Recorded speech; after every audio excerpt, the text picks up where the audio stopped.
Hello भाई, प्रणाम। खुश रह। मकियात काहे बारू?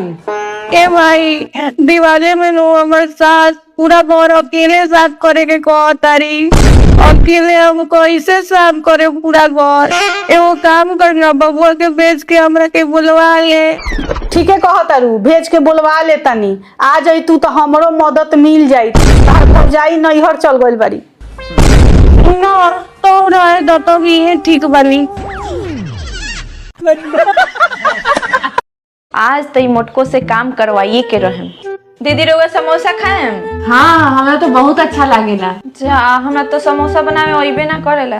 तनी चली ना रोगे बना दे हम। का तारा बनावे ना आवे? तो आवेला बबनी? हाँ। तो जो सिखा दे। देखो जैसे जैसे बबनी बताई नु वैसे वैसे तू बनाई हो। ठीक बा। पहले की बहुएं। मम्मी जी चाय ली। मम्मी जी चाय ली।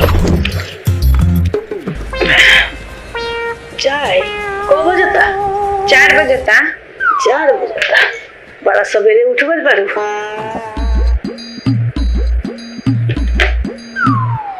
चलो खाना बनावल जाओ।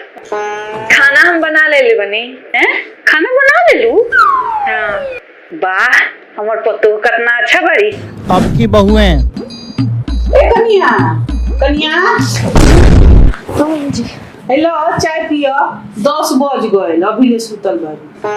हाँ, वो देखी ना, रात में नु लेट से सुतर नहीं है, ऐसे नींद खुले में देरी हो गई। काहे? मोबाइल चलावत रहनी। ओ, लेकिन तू चिंता मत करो, हम सब खाना वाना बना देले बनी। हेलो, चाय पियो। हमार मम्मी जी कितना अच्छा बाड़ी। शादी से पहले पता बरुआ, आज हमरा के नु एगो लड़की दोस्त बोल देलक हियो। हाय, कौन ये वो लड़की? जल्दी ओकर नाम बताओ, बवाल हो जाई बवाल। ना ना रुआ, इतना मत खिसियाई ना, ओकरा हिम्मत कैसे हो गई तारा जैसा इतना अच्छा इतना सुंदर लड़की के दुष्ट बोले के? और शादी के बाद ए जी, बगल वाली नु हमरा के चुड़ैल कह देलक हियो। हाय, का सोचो तनी?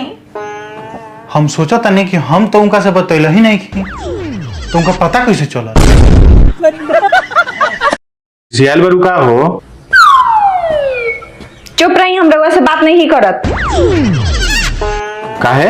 हमार वैल्यू बारूगा नजर में। कितना हमरा के टाइम देवेनी, अब कितना दिन हमरा के घुमावे लगैनी हो। जब देखो तब घर में काम करत रहनी, नौकरानी बना के तो धो देले बानी। कोनो चीज खरीदियो के ना देवेला, कोनो सामान रुआ के कहने लिए के तो रुआ ध्याने ना रहेला। आज तक लेगो साड़ी खरीद के हमरा के देले बानी। जाई, हम रउआ से बातें नहीं करत।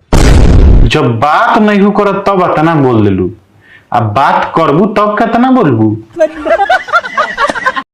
कनिया, यहाँ डेरैया उड़ैया मत, ससुराल मत समझियो, अपन घर समझियो। आ हमरा के अपन सास मत समझियो, माई समझियो। जा खाना बना लो। ए माई, हमर तनी कपार दुखाता, जो न तेही बना ले। अरे ई का बदतमीजी बा? तो रउए नु कहनी माई समझियो। तार जन्मदिन आवतन हो। चलो मार्केट, तेरा कपड़ा खरीद देते नहीं। हम ही जाके पसंद करके खरीदी, मतलब सरप्राइजो नहीं खिरौआ दे सकत। तो तारा हमार खरीदल पसंद आई? रउआ खरीदी ना, हमरा काहे ना पसंद आई। ठीक बा, तब हम खरीद के ले लें। सरप्राइज। Thank you. कैसन बा? हेलो, मेरे हस्बैंड आपकी दुकान से एक साड़ी लेके आए हैं और मुझे पसंद नहीं है, चेंज हो सकता है? डोंकी बनी, डोंकी। ए कन्या, तू हमेशा हमरा बेटा के डंकी डंकी काहे कहत रहेलू? डंकी मने का होला? मम्मी जी, डोंकी मतलब समझदार आदमी होला। एकर मतलब तो हम डंकी बानी, लेकिन तहारा घर में कोई डंकी नहीं खे। हाँ, तहार पापा डंकी बारन। हमरा पर ढेर शासन मत चलाई। सास है तो शासन ना चलाएम। हमार सास हमरा पर चलौली, हम तहारा पर चलाए। अब पुरानका जमाना के पतो ना है कि सहेम लोग शासन चलाए नु तो हम प्रशासन बुला देम।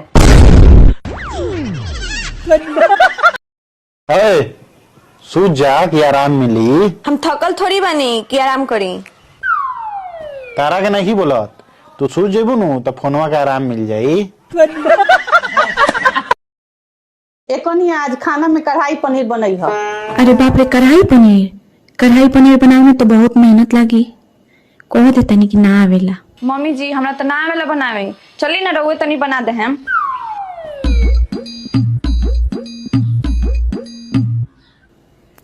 ई का करत तरी? हेलो, यूट्यूब पर सर्च कर देनी कढ़ाई पनीर, देख के बनावो। हमरा के पुरानका जमाना के सास बुझतारी, हम हाईटेक सास हई, हमरा लगे बहाना ना चली। ई घर में नु सबसे अच्छा हमर दामाद बड़न। मतलब हम अच्छा नहीं खी ना तो जीजा जी ऐसा का करेलन कि अच्छा बड़ा ना हम अच्छा नहीं खी? वो हमरा बेटी के सब बात मानेलन। हमर बेटी जौन कहेलन उ तौन उ करेलन, आ ओकर इज्जत करेलन, आ साथे साथे हमरो इज्जत करेलन। तो इहे काम तो हमू करेनी, हमू ई जौन बोलेली तौन करेनी, आ अपना सास ससुर के तो हमू इज्जत करेनी। यही से तो अच्छा नहीं खो। हाँ, दामाद करे तो निमन हो जाला, बेटा करे तो खराब हो जाला।